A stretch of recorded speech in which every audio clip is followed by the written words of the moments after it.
भेजा था काम के लिए, लेकिन वो जब वहाँ से आए तो वो पाखंडवाद में फंस। मेरा मानना है कि महिलाएं सिर्फ माता सावित्रीबाई फूले की अगर जीवनी उनका संघर्ष पूरा पढ़ लें तो अंधविश्वास में फंसी हैं तो कहीं ना कहीं उनमें परिवर्तन आना निश्चित है।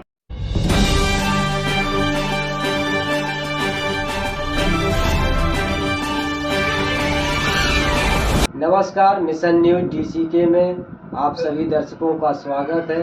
आज हमारे साथ खास दो मेहमान हैं, रिंकी गौतम जी परिहारनपुरवा औरैया से, उत्तर प्रदेश से, और साथ ही साथ में सोनम कुशवाहा कालपी बुंदेलखंड से। तो जानना चाहेंगे, समझना चाहेंगे, आपके बारे में सुना है, जाना है कि आप एक सामाजिक कार्यकर्ता हैं, और क्या महिलाएं जो जिस हिसाब से देश में, प्रदेश में, क्षेत्र में संख्या के अनुपात में आधी आबादी भारत की महिलाओं को कहा जाता है, तो क्या महिलाओं को अभी तक वो अधिकार मिल पाए या नहीं मिल पाए, तो इसके बारे में थोड़ा हमारे दर्शकों को बताने का प्रयास करें। सबसे पहले मेरा नमस्कार। मिशन न्यूज के चैनल को बहुत बहुत धन्यवाद कि हम महिलाओं को अपनी बात को रखने के लिए यहाँ तक चल के आए और हम लोगों से बात करने का, और हमें भी एक अवसर दिया अपनी बात पहुँचाने का। और इस चैनल के माध्यम से हमारे जितने भी साथी हैं, जितनी भी माताएं बहनें हैं, उन सभी को मेरा नमस्कार। जैसा कि अभी पूछा गया कि देश में, भारत देश में हम महिलाओं की क्या कंडीशन है, कितने अनुपात में हम लोग राजनीति में हिस्सा ले रहे हैं, या हमारी एजुकेशन, शिक्षा या समाज में हम महिलाओं को कितना पुरुषों के बराबर हम लोगों को ओहदा प्राप्त हुआ है, या ये जो सरकारें आई हैं बड़े बड़े दावे करती हैं कि महिलाओं के विषय में बेटी बचाओ बेटी पढ़ाओ आदि महिलाओं के लिए बोला जाता है, सम्मान की बात की जाती है, लेकिन कहीं ना कहीं हम देखते हैं, फील्ड में जाते हैं, सामाजिक कार्य रहता है मेरा, तो हम बात करते हैं माताओं बहनों से, और जो बुजुर्ग माताएं होती हैं उनसे भी बात करते हैं, जो यंग बहनें होती हैं उनसे भी बात करते हैं, तो कहीं ना कहीं सबकी हमसे शिकायत रहती है, बातों में मेरी भी शिकायत रहती है। जो भी सरकार प्रेजेंट टाइम में है, आई या गई, उनसे सभी सरकारों से हम माताओं बहनों की शिकायत रहती है, और माताएं बहनें शिकायत करती भी हैं कि हम बीए किए हैं, बैचलर डिग्री की हैं, डीएलएड की हैं, बीटीसी की हैं, डॉक्टरी लाइन में हमने देखा है, जीएनएम एएनएम सब लड़कियां की हैं, लेकिन कहीं ना कहीं उनको बेरोजगारी के अलावा कुछ भी हासिल नहीं है। कहीं ना कहीं ये सरकारों को ध्यान देना चाहिए। हमारे समाज में, खासकर भारत देश में, जो कि शिक्षा के क्षेत्र में इतना पिछड़ा देश है हमारा, जब तक सरकारें महिलाओं पे ध्यान नहीं देंगी, हमारी बेटियों पे ध्यान नहीं देंगी, समाज में माताओं बहनों को ध्यान नहीं देंगी, तब तक कहीं ना कहीं आने वाले समय में समाज में अशिक्षा का कारण रहेगा। और जब किसी भी क्षेत्र या किसी भी देश में अशिक्षा रहती है तो वहाँ जागरूकता होना बहुत ही मुश्किल हो जाता है। जी, ये समझना चाहेंगे कि क्या अभी तक महिलाओं को वो अधिकार मिल पाए जो मिलना चाहिए था, क्योंकि देश में आधी आबादी महिलाओं की है, आधे पुरुष हैं, सीधा सा फंडा है कि आधा आधा है, 50-50। तो जिस हिसाब से, जैसे विधानसभा में ले लीजिए, राज्यसभा में ले लीजिए, लोकसभा में ले लीजिए, या सरकारी जो विभाग है उनमें, वहाँ पर महिलाओं की आधी आबादी हिस्सेदारी मिल रही है, ये मेरा सवाल था। जी बिल्कुल। विधानसभा या राज्यसभा या अपने क्षेत्र में, किसी भी क्षेत्र में हम देखते हैं कि मुश्किल से एक ही महिला जो हमारी होंगी वो विधायिका बहुत कम ही होंगी।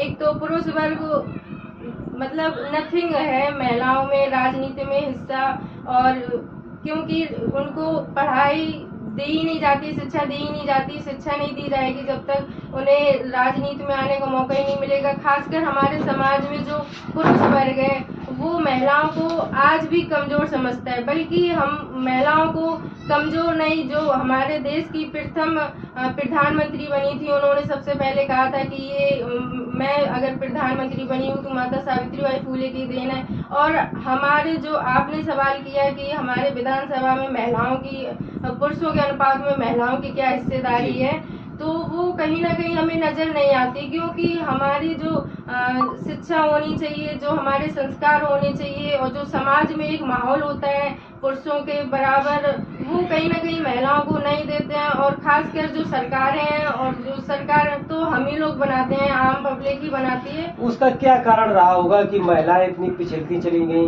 पुरुष बहुत आगे निकल गए? तो इसका क्या कारण रहा होगा कि महिलाएं अभी तक बराबरी पर क्यों नहीं पहुंच पा रही? जी, आपने बहुत सही सवाल किया कि महिलाएं क्या कारण रहा कि आगे नहीं निकल पाई। ये सवाल आप भी पुरुष वर्ग से हैं और हम महिला वर्ग से हैं, नहीं, वो तो वर्ग से कोई विशेष नहीं, जिसका जो अधिकार है, मेरा तो मानना है जिसका जो हिस्सा है उसको मिलना चाहिए, सीधी सी बात है। वो मिलना तो चाहिए, लेकिन कहीं ना कहीं हम देखते हैं कि हमारे पुरुष वर्ग अपनी महिलाओं को कोई कार्यक्रम होता है तो लेके नहीं जाते हैं।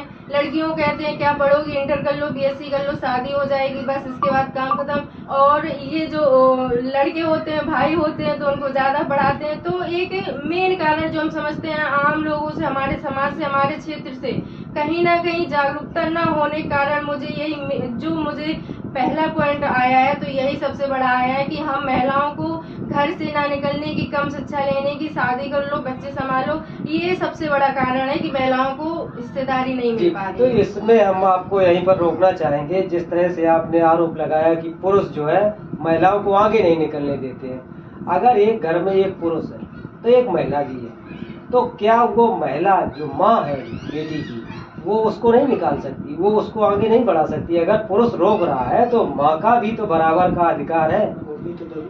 वो भी तो ठीक है, लेकिन माँ का हक होता है, जितना बच्चों पे, बेटा हो या बेटी हो, जितना माँ का अधिकार होता है उतना पिता को भी होता है। आपकी बात बिल्कुल सही है, लेकिन घर का जो मेन हमारे भारत में एक परंपरा, लोग संस्कार में ज्यादा जीते हैं, परंपरा के अनुसार अपनी दिनचर्या करते हैं, उसी हिसाब से जीते हैं। लेकिन जो हमारे भारत देश में एक परंपरा बन चुकी है कि घर का पुरुष वर्ग एक जो होता है, दादा होते हैं, पिता होते हैं, जैसा वो कहेंगे माँ वैसे ही सजेशन में आ जाती हैं और बेटियों को दबा देती हैं। बेटियां मतलब करें तो क्या करें, अगर ज्यादा भी कोशिश करती हैं तो उनको हम देखते हैं कई तरीके की समाज की यातनाएं सुनने को मिलती हैं। कोई लड़की जाती है, पढ़ती है, अकेले जाती है, तो लोग गलत बातें बोलते हैं, अरे क्या करोगी इतना पढ़ के, बनानी तो आखिर रोटी है। तो कहीं ना कहीं माँ भी दबी होती है, माँ भी डरी सहमी, वो अपना इतिहास नहीं जानती हैं। और हमारे समाज लेकिन में महिलाएं तो बहुत इस देश में अग्रिम पदों पर पहुंची हैं, चाहे राष्ट्रपति ले लो, चाहे प्रधानमंत्री, चाहे मुख्यमंत्री या राज्यपाल या राज्यसभा, विधानसभा पहुंची है, ऐसा नहीं है कि नहीं पहुंची, लेकिन कम संख्या में पहुंची हैं। तो अगर इसका श्रेय आप पुरुषों पर डालती हैं कि पुरुष नहीं जाने देते या माँ दबाव में आ जाती है, तो कहीं ना कहीं मुझे लगता है कि शिक्षा का अभाव रहा होगा, कहीं ना कहीं जो सामाजिक ताना बाना है उसका अभाव रहा होगा। क्योंकि हम देखते हैं कि पुरुषों की अपेक्षा जो अंधविश्वास पाखंड है उसमें महिलाएं ज्यादा मुझे नजर आती हैं। इस पर आप क्या कहेंगे? जी, ये भी बात सही है कि हमारे भारत में अंधविश्वास की बात करो तो जहाँ अंधविश्वास की जगह होती है तो वहाँ पुरुष वर्ग कम ही होता है, हमारी माताएं बहनें अधिक ही होती हैं। तो ये जो आपने पूछा है कि मतलब पुरुष पे हमने ज्यादा किया कि पुरुष वर्ग नहीं महिलाओं को पढ़ने देता है, लेकिन जो हम लोगों का जो इतिहास रहा, जो परिवार जागरूक हो गया, जिनके घर में पुरुष वर्ग ने अपनी घर की महिलाओं को समझा लिया कि नहीं, बेटी बेटा में कोई फर्क नहीं करना है, हो सकता है कि जो बेटा ना कर सके वो बेटी करके दिखाए। जो पुरुष वर्ग ने अपनी महिलाओं को समझा लिया, अपना इतिहास, माता सावित्रीबाई फूले, और उन्होंने बताया कि आज तो बेटियां हमारे देश का नाम कर रही हैं, चांद में भी जा रही हैं, ये तो कॉलेज की बात ही आप कर रही हो, लड़कियां तो चांद तक पहुंच रही हैं और तुम उसे कॉलेज जाने से रोक रही हो। तो ये जो पढ़ लिया, इतिहास पढ़ लिया, जो लोग पुरुष वर्ग जागरूक हो गए तो उन्होंने सपोर्ट किया है। ऐसा नहीं है कि पुरुष वर्ग ने बिल्कुल ही नहीं, लेकिन संख्या में बहुत ही कम है। चलिए अभी आपके पास आएंगे, हम समझते हैं आपसे जिस तरह से देश में महिलाओं की संख्या अंधविश्वास पाखंड में ज्यादा फंसती चली जा रही है और महिलाएं संख्या के अनुपात में देश पर भागीदारी नहीं ले पा रही, इस पर आप क्या अपनी राय रखना चाहेंगे? हमारा तो पहले तो मिशन चैनल न्यूज पर मेरा सभी से नमस्ते है और जय भीम नमो बुद्धाय है, क्योंकि मैंने देखा है कि पहले जो लोग थे तो वो कम शिक्षित थे। उसके बाद में जो शिक्षा आई है देश के हिसाब में, तो उससे अब ये लगता है कि परिवर्तन बहुत काफ़ी हो गया है और महिलाएं भी अब इस टाइम शिक्षित भी हैं और वो संघर्ष भी कर रही हैं। तो मेरा कहना तो यही है, महिलाएं भी तो बहुत अपने लिए जीवन में बहुत संघर्ष कर रही हैं। हर संघर्ष में ही महिलाओं ने अपनी भागीदारी को निभाया है। अच्छा, जिस तरह से आप लोग समाज में जाती हैं, समाज सेवा का काम करते हैं, तो जो महिलाएं अभी तक उच्च पदों पर पहुंची हैं, उनके बारे में उन महिलाओं को जब बताते हैं तो उनके अंदर क्या जुनून नहीं पैदा होता है कि हम भी इस तरह का कुछ काम करके दिखाएं? अब वो एक तो जॉब की वजह से उसमें एक दबाव में रहना चाहती हैं, और मैं तो ये कहना चाहती हूँ अगर कोई भी है स्त्री, कोई अगर है, अगर उसने जॉब करी है तो भाई जॉब के साथ में अपना टाइम जो दे रही है वो जॉब करें, फिर उसके बाद में जो शेष टाइम है तो अपना संघर्ष के लिए सेवा करें। जी, तो क्या लगता है किस तरीके से महिलाएं बराबरी पर आ सकती हैं? कोई उपाय है इसका? इसका उपाय यही है कि जो अंधविश्वास पाखंड में अभी महिलाएं हमारे देश में घूम रही हैं, जाती हैं स्थानों पर, तो वो ना जाएं तो ज़्यादा अच्छा है। इसलिए हमारी महिलाओं को शिक्षित होना चाहिए और जो बेटियां हैं उनको शिक्षित होना चाहिए, अपने बच्चों को शिक्षित करें और इसीलिए हमारे देश में विकास भी होगा। उसी हिसाब से शिक्षा का एक नया रास्ता होगा। शिक्षित लोग जो बड़ी बड़ी डिग्रियां लिए हुए, वो भी मैंने देखा है कहीं ना कहीं अंधविश्वास पाखंड में फंसे हुए। तो शिक्षित होके क्या इसकी भी गारंटी नहीं है कि शिक्षित होके आप एक बहुत अच्छा डेवलप कर जाएंगे, बहुत ऊंचाई पर पहुंच जाएंगे? ऐसा नहीं है, ऐसा नहीं है। जो लोग पढ़े लिखे भी हैं, अगर शिक्षित हैं, उन्होंने अपने जीवन का कोई अगर संघर्ष नहीं कर पाया तो शिक्षित ऐसा होना उनके लिए फायदा नहीं है कोई, मेरे हिसाब से। जी, क्योंकि मैंने बहुत ऐसे लोग देखे हैं, काफी उनके पास डिग्रियां हैं, लेकिन जो सामाजिक ताना बाना है, जो ऐतिहासिक चीजें हैं, उनके बारे में उनको कुछ ज्ञान ही नहीं, कुछ जानकारी नहीं।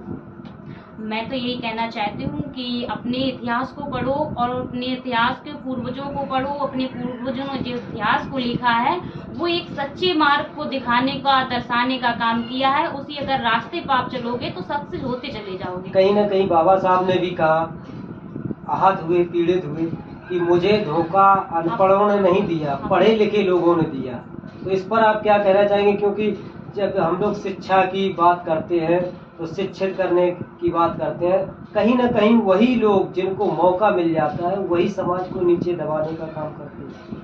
नहीं, बाबा साहेब डॉक्टर भीमराव अम्बेडकर जी ने जो कहा है, लेकिन वो तो सही कहा है, क्योंकि उन्होंने अपने ही समाज को भेजा था पढ़ने के लिए। उन्होंने कहा जब मैंने इतना बड़ा एक काम कर दिया है तो जो हम ये बच्चों को भेज रहे हैं तो वो आकर यहाँ हमारे देश में हमसे भी बड़ा काम कर सके।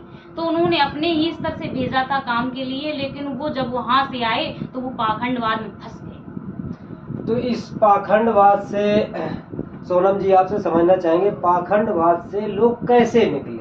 निकलना तो चाहते हैं, लेकिन उनको रास्ता, कौन सा रास्ता ऐसा है, कौन सा ऐसा मार्ग है जिस रास्ते पर, जिस मार्ग पर पाखंडवाद, अंधविश्वास ना हो और देश की समृद्धि हो और देश मतलब ऊंचाइयों की तरफ निकलता चला जाए, बढ़ता चला जाए? इसका क्या उपाय है? जी, इसका तो एक ही उपाय है कि अपने महापुरुषों को पढ़ें और अपने समाज में फैली कुरीतियों को आंख बंद करके विश्वास न करें, उस पर तर्क करें, अगर मैं ऐसा कर रहा हूँ तो सही होगा या गलत होगा। और रही बात कि देश फिर से समृद्धिशील और प्रगतिशील हो जाए, आगे बढ़े हमारा देश, तो इसके लिए बाबा साहब अम्बेडकर और खासकर महिलाओं को, हमारे समाज में इतनी महान वीरांगनाएं हुई, माता सावित्रीबाई फूले, उन्होंने इतना संघर्ष किया। मेरा मानना है कि महिलाएं सिर्फ माता सावित्रीबाई फूले की अगर जीवनी, उनका संघर्ष पूरा पढ़ लें तो कहीं ना कहीं उनमें परिवर्तन, जो अंधविश्वास में फंसी हैं तो कहीं ना कहीं उनमें परिवर्तन आना निश्चित है, क्योंकि उन्होंने इतना संघर्ष किया। उनका मेन फोकस सिर्फ महिलाओं को शिक्षित ही करना था, और हम महिलाएं क्या करती हैं कि शिक्षित ना हो के अंधविश्वास में फंसी हैं और पत्थरों में, पूजा पाठ में अपना भाग्य और अपना किस्मत चमकाने में हुई हमारा समाज बिजी रहता है। तो अगर जो महिलाएं महापुरुष रही हैं हमारे देश की, अगर उनको जान लें, समझ लें उनके बारे में, तो कहीं ना कहीं महिलाओं का उत्थान हो सकता है।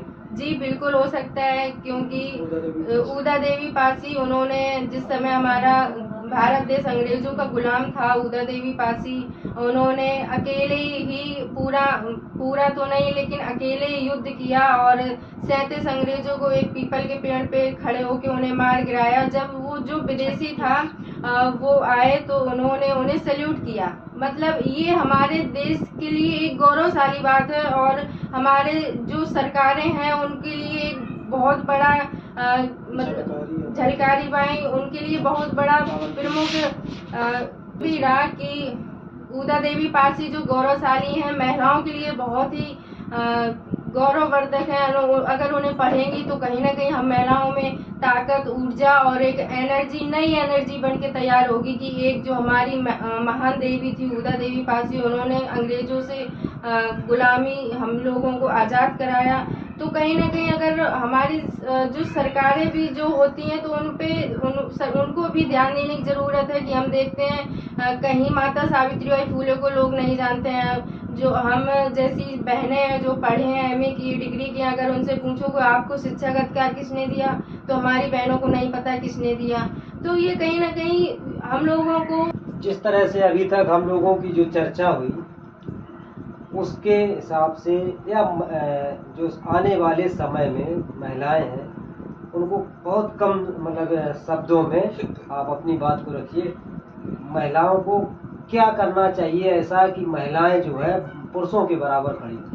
मेरा कहना यही है कि महिलाएं अपने बच्चों को शिक्षित करें, और जो बेटियां हैं तो उनको जिस तरह का कह रही हैं कि बेटों को पढ़ाइए तो वो काम आते हैं और बेटियों को पढ़ाइए तो काम नहीं आते, मैं यही कहना चाहती हूँ। या बेटी हो या बेटा, सभी को एक समान शिक्षा दिलाने का अधिकार करें वो तो ज़्यादा अच्छी बात है। और अपनी शिक्षा को अगर मजबूत बनाएंगी तो ज़्यादा अच्छा है कि ये देश हमारा जरूर ही उन्नति करेगा। चलिए, तो इसी बीच में आपसे भी समझना चाहेंगे, शॉर्ट में बताइएगा आप कि महिलाएं ऐसा क्या करें जिससे महिलाएं पुरुषों के बराबर खड़ी हो जाएं? जी, महिलाएं शिक्षा पे ध्यान दें और साथ ही साथ शिक्षा के साथ ही साथ एक पढ़े लिखे ना बन के शिक्षित बने, तर्क संगत शिक्षा लें।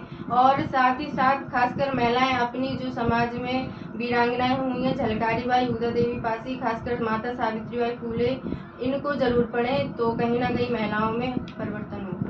चलिए, हमसे बात करने के लिए आप दोनों बहनों का बहुत बहुत धन्यवाद, साधुवाद। इसी के साथ इस वीडियो को समाप्त करते हैं।